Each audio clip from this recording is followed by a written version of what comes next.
The Su-27 has a large air brake behind the pilot's canopy. It can be used in flight for rapid speed changes as well as for landing.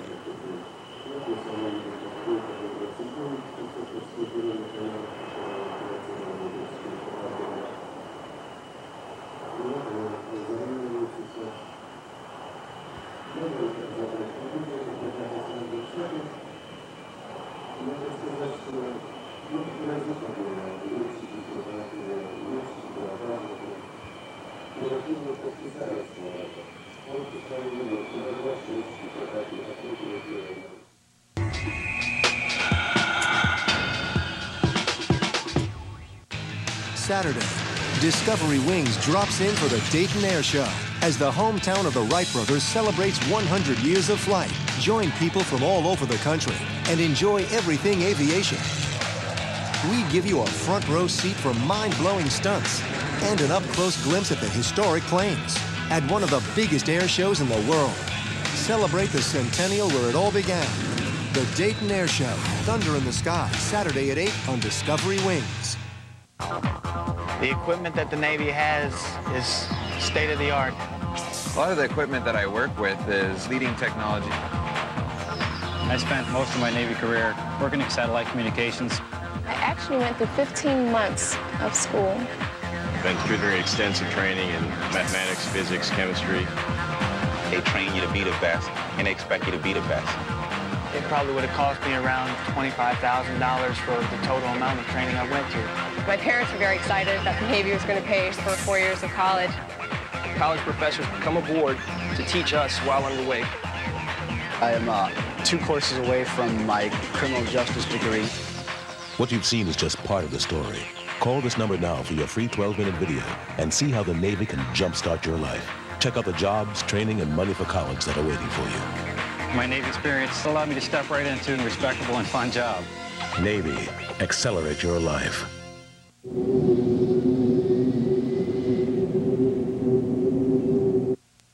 Since the late 80s, new versions of the MiG-29 have appeared. This one is the MiG-29K. K stands for the Russian word "karyavelny," which means naval. The MiG-29K was developed for use on the Soviet aircraft carrier Tbilisi. It has strengthened landing gear, folding wings, and a tailhook. The Soviet Union had no great tradition of carrier-borne fighter aircraft. The standard Soviet carriers were the small Kiev class, which operated only helicopters, and Yak-38 vertical takeoff jets. Design work on the Tbilisi, which at more than 60,000 tons was to be large enough to operate conventional fighter aircraft, began in 1980.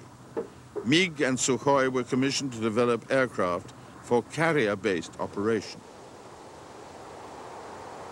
This is the first flight of the MiG-29K, watched by MiG-29 chief designer Mikhail Waldenberg.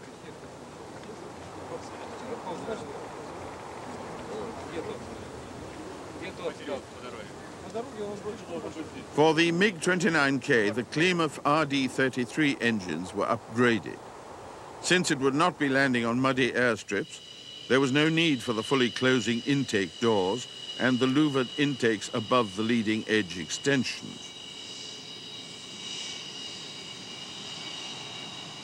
In the Soviet Union, it was usual to leave prototype aircraft unpainted, revealing details of the structure of the surface. Test pilot for the first flight was Tokhta Abukirov, a native of Kazakhstan. After this flight, Abukirov went on to become the first Soviet pilot to make a conventional landing on a Soviet aircraft carrier. Carrier trials of the MiG-29K, held in November 1989, were successful. These days, things have changed in what used to be the Soviet Union. The Tbilisi is now called the Admiral Nikolai Kuznetsov. Things have changed for Tokhta Abukirov too. Since leaving his job as a Mikoyan test pilot, Abukirov has become the first cosmonaut of Kazakh nationality. He is now, in these post-Soviet years, the Minister for Defense for the Kazakhstan Independent Republic. The MiG-29M is another fly-by-wire variant. It carries the Russian equivalent of the most modern Western air-to-air missile. It's called the K-77, and its Western nickname is the Amaramsky.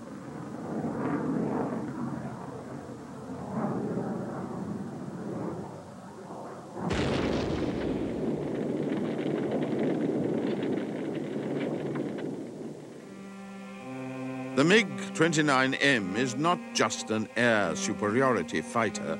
It has ground attack capability that brings it very close in performance to the American FA-18.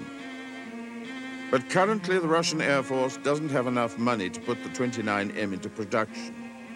In the best traditions of capitalism, it's desperately looking for an export customer to help bring the next generation of the MiG-29 into existence.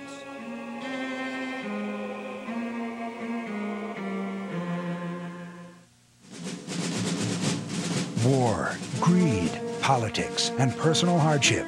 The aerospace industry has endured it all. The struggles, the victories, the stories are next. Wings Over the World on the Discovery Wings channel.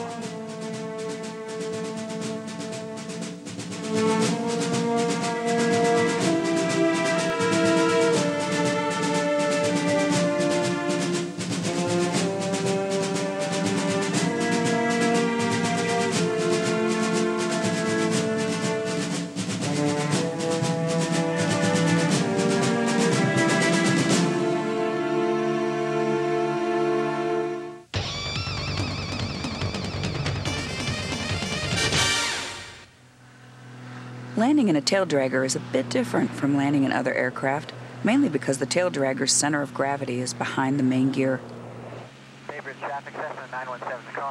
When touching down in my tail dragger, I want to make sure that all three wheels touch down at the same time.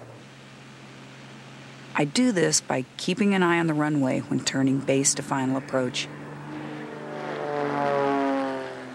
Once I'm on final approach, I need to use my peripheral vision to set the attitude of the plane. By looking out of the corners of my eyes and at the horizon, I make sure that I'm level. When I know that I'm level, I'm able to get all three wheels of the aircraft down at the same time.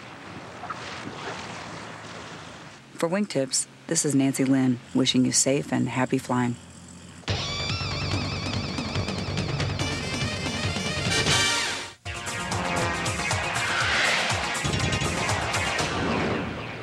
The Lockheed SR-71 Blackbird.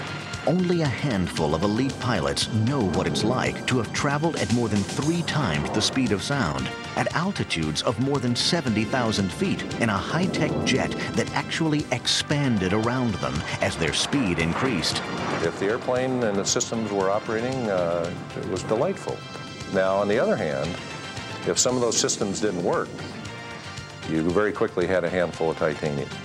The challenge of averting disaster at such extreme speeds was enormous and was intensified by the fact that it often took the pilot more than 200 miles to decelerate and descend enough to land. The SR-71 Blackbird, the speed freak's wildest dream.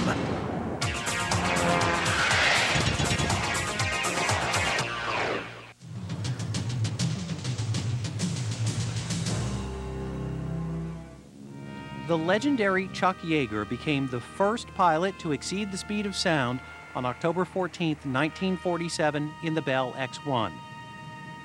Aircraft which had approached Mach 1 had experienced severe buffeting in the controls. No one knew for sure what lay beyond the so-called barrier. The small, bullet-shaped X-1 had thin, strong wings and an adjustable horizontal stabilizer. Yeager later wrote, "Leveling off at 42,000 feet, I noticed the faster I got, the smoother the ride.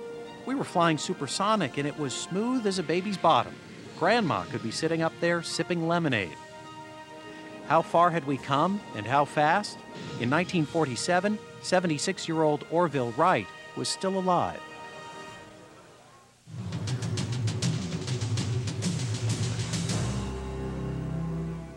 Coming up next on Discovery Wings, experience flight across the globe. Wings Over the World.